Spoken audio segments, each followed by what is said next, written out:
주말 아침을 열어주는 라디오 매거진 위크엔드. 오태훈 아나운서가 함께합니다.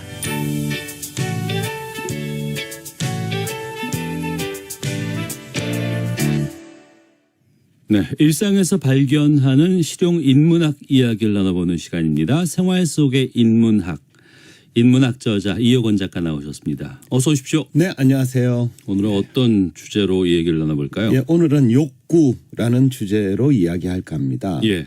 욕구란 뭔가를 얻거나 뭔가를 하고자 하는 충동이 생기는 상태를 말하죠. 예. 개인마다 정도의 차이는 있겠지만 인간이라면 누구나 다양한 욕구를 가지고 있습니다. 근데 이제 우리한테 욕구가 중요한 이유는 예. 그 욕구의 충족 여부가 행복과 매우 밀접한 관련이 있기 때문입니다. 그러니까 대체로 사람은 자기의 욕구가 충족되면 만족이나 행복감을 느끼는 반면에 예. 욕구가 충족되지 않으면 행복감을 느끼기가 좀처럼 어렵죠. 그래서 이제 이 대목에서 한번 생각해 보시죠. 예. 이처럼 욕구와 행복이 관련성이 높다면 우리는 욕구를 많이 가질수록 행복해질까요? 아니면 욕구를 적게 가질수록 행복에 가까워질까요? 욕구를 많이 가지면 그게 다 안 채워질 거 아니에요. 그렇죠. 예. 그럼 불행해질 거고. 네. 적게 바라고 적게 채워져도 그럼 더 행복하지 않을까요? 그죠? 뭐 딱 정답은 있는 건 아닌데 네. 철학자 쇼펜하우가 인생을 생각한다라는 책에서 이렇게 주장합니다. 우리가 손에 넣으려는 대상은, 그러니까 욕구하는 거죠. 네. 우리가 손에 넣으려는 대상은 모두 우리에게 저항한다. 날 싫어해. 그죠? 맞습니다. 경험으로 보자면 쇼펜하우의 말은 대체로 맞지 않나 싶습니다. 예. 사람들은 대부분 부유한 삶을 위해 많은 돈을 벌고 싶어 하지만 현실은 돈이 내 통장에 들어와 있기를 거부하는 경우가 많죠. 네. 또 멋지고 능력 있는 사람과 드라마 같은 연애를 꿈꾸지만 내가 좋아하는 이성은 나를 싫어하는 경우도 많습니다. 예. 말하자면 현실에서는 우리의 욕구가 충족되기보다는 거부되는 경우가 더 많죠. 그래서일까요? 철학자 에피쿠로스는 빵과 물만 있으면 신도 부럽지 않다 하면서 욕구를 최소화해야 한다라고 주장을 하고 있습니다. 네. 또 불교에서도 많은 욕구를 가지고 이걸 얻으려고 노력하기보다는 최소한의 욕구에 만족해야 한다라고 조언하고 있죠. 예. 그래야만 해탈에 이르러 궁극적인 행복을 맛볼 수 있기 때문입니다. 물론 그럴 수는 있을 것 같아요. 네. 근데 그건 이제 종교에 심취한 분들이나 네. 뭐 아주 뭐 그냥 철학자 같은 분들은 그렇죠. 되는데 우리 같은 그냥 일반 범인들은 예, 예. 아 그래도 좀 소소한 재미라도 좀 있고 그래야 삶이 그렇죠? 재밌지 않을까요? 예. 욕구를 갖지 말라 이 얘기가 뭐 공감은 되지, 일리는 있지만 뭐 따라하기 힘들잖아요. 네. 그죠? 충분히 공감합니다. 그러니까 사상가나 성인들이 아무리 욕구를 줄여라, 적게 가지라라고 말은 해도 네네. 현실에서 발을 딛고 있는 사람들은 우리 마음에 충동을 가하는 자극이 너무 많잖아요. 예. 예를 들면 TV나 스마트폰만 보더라도 그 속에 수많은 광고들이 사람들의 욕망을 자극하고 자꾸 뭔가를 하라, 뭔가를 가지라라고 욕구를 부추기거든요. 네네. 독일 출신의 미국 철학자인 헤르베르트 마르쿠제는 1차원적 인간이란 책에서 20세기 이후에 태동하기 시작한 선진산업사회를 1차원적 사회, 그리고 그 사회의 구성원을 1차원적 인간이라고 규정을 했는데요. 네. 여기서 1차원적 인간이란 다양한 사고 기능이 마비된 채 체제에 순응하며 사는 인간을 의미합니다. 그래서 마르쿠제에 따르면 현대 선진산업 사회는 과거 전체주의처럼 폭력을 사용하지는 않지만 예. 다양한 시스템들이 예컨대 의식주의 상품화라든지 그걸 소비하는 과정, 오락산업이나 정보산업 등 이런 시스템들을 활용해서 인간의 욕구를 끊임없이 자극하고 있다는 거죠. 예. 그래서 그로 인해 사람들의 생각과 행동이 표준화되고 획일화되어서 체제, 시스템에 순응하고 있다라고 비판합니다. 그는 또 인간의 욕구를 진실된 욕구와 거짓된 욕구로 구분을 하면서 거짓된 욕구에서 벗어나 진실된 욕구에 집중해야 된다라고 주장하고 있습니다. 예, 예. 그러니까 진실된 욕구와 거짓된 욕구 이 둘 어떻게 구분할 수 있을까요? 진실된 욕구와 거짓된 욕구. 네네. 진실된 욕구는 그거 해소하면 해결하면 내가 행복해요. 근데 거짓된 욕구는 이를테면 내가 정말 사고 싶은 물건이 있어요. 그 샀어. 어. 그럼 욕구가 충족이 되는데 네. 나중엔 그걸 안 써. 그 그죠? 신경 안 쓴 거. 그건 거짓된 욕구 아닌가요? 그것도 좋은 기준인 것 같습니다. 네. 관련한 마르케쿠제의 주장 한번 들어보시죠. 네. 거짓된 욕구란 개인을 억압하는 것이 이익이 되는 특정한 사회적 세력이 개인에 대하여 부과하는 욕구를 말한다. 어렵다. 이 욕구를 채우는 일은 개인에게 있어서 대단히 즐거운 일일지도 모른다. 그러나 그 만족이 사회 전체의 병폐를 인식하고 그 병폐를 개선할 기회를 포착하는 능력의 발달을 방해한다. 좀 어려운 얘기지만 마르쿠제에 따르면 거짓된 욕구는 자기 개인의 의사와 관계없이 특정한 외부의 힘에 의해서 조작되고 만들어진 욕구를 말한다는 거죠. 반면에 진실된 욕구는 외부의 영향 없이 자기 내면에서 분출된 욕망을 말합니다. 그러니까 쉽게 말해서 외부에 있는 특정 세력이 나에게 부과한 것이면 거짓된 욕구고 자기 내면에서 일어난 것이면 진실된 욕구인데요. 내가 별로 신경 안 썼는데 TV 광고 보고 저거 난 꼭 사고 싶다라고 막 생각이 드는 것. 그렇죠. 그건 거짓된 욕구. 거짓된 맞네 그러면. 그렇죠? 근데 이제 문제는 어떤 욕구가 거짓된 것인지 진실된 것인지를 구분하기가 쉽지 않다라는 점인데요. 예를 한번 들어보죠. 평소에 자동차를 좋아하는 어떤 사람이 있는데 유명 외국 브랜드에서 새로운 모델이 출시되자 급 관심이 생겼습니다.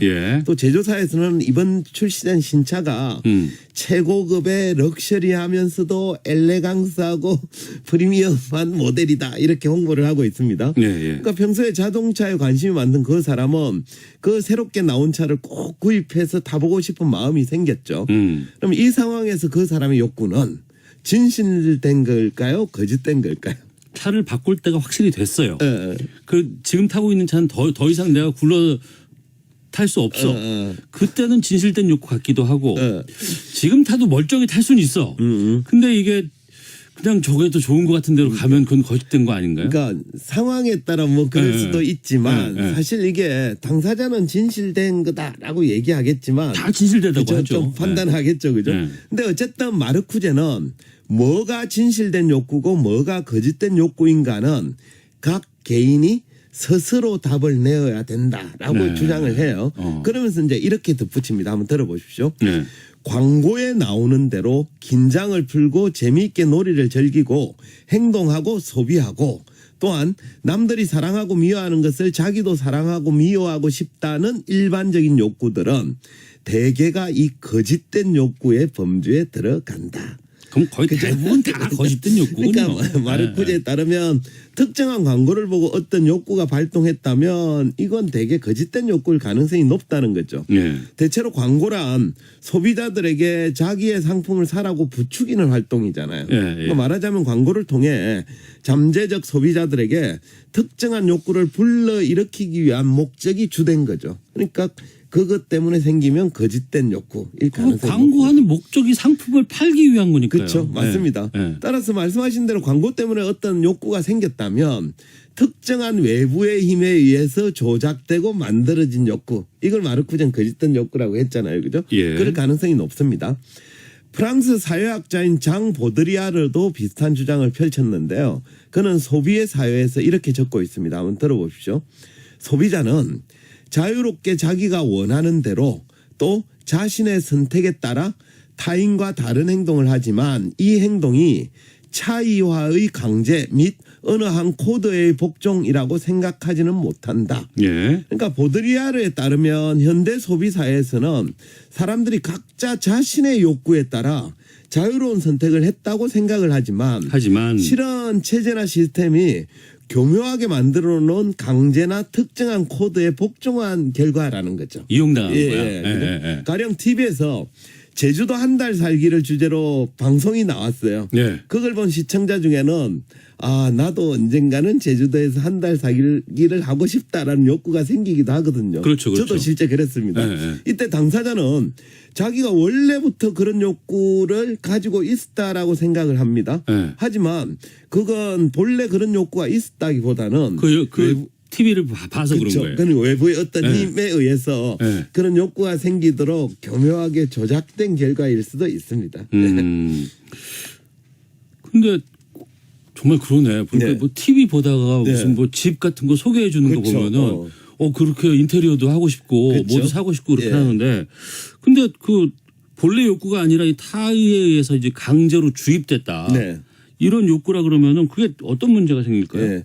마르쿠제는 우리가 이제 외부에서 주입된 거짓된 욕구를 내면화할 경우에 생기는 부작용을 이렇게 설명합니다. 네.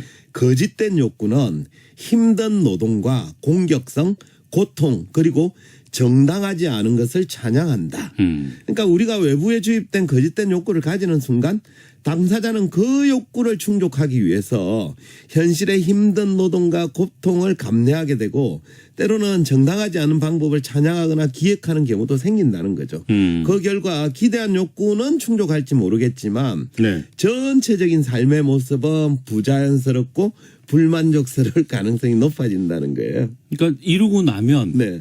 내가 이거 하려고 그 고생을 했나 예. 그렇게 돈을 모았나 그렇죠. 또 뒤에 가면 별로 쓰지도 않고 그쵸, 그런 맞습니다. 걸 수도 있겠네요. 아끼고 줄이고 해가지고 뭐 여행을 한번 간다든지 비싼 차를 산다든지 한들 그 순간은 즐겁지만 그렇죠, 전체적인 삶은 만족스럽지 않죠. 그죠? 그러니까 우리가 어떤 욕구가 생겨서 그걸 충족하기 위해 실행을 옮겼는데 삶 전체가 행복해지기는커녕 오히려 더 큰 고통을 감내해야 한다면 그 상태는 거짓된 욕구일 가능성을 배제할 수 없습니다. 네. 이에 대해서 마르쿠제는 이렇게 주장합니다. 들어보십시오.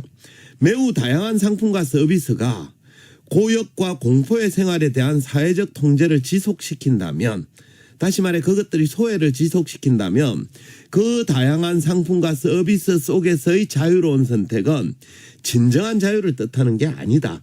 그것은 통제의 효율성을 증명하는 데 불과한 것이다. 그러니까 해외여행이나 비상명품, 고급 외제차 등 단 한 번의 욕구를 충족한 결과로 생활의 고역이 증가하고 더 강한 노동으로 내몰린다면 그 상태는 진정한 자유를 선택한 게 아니라는 거죠.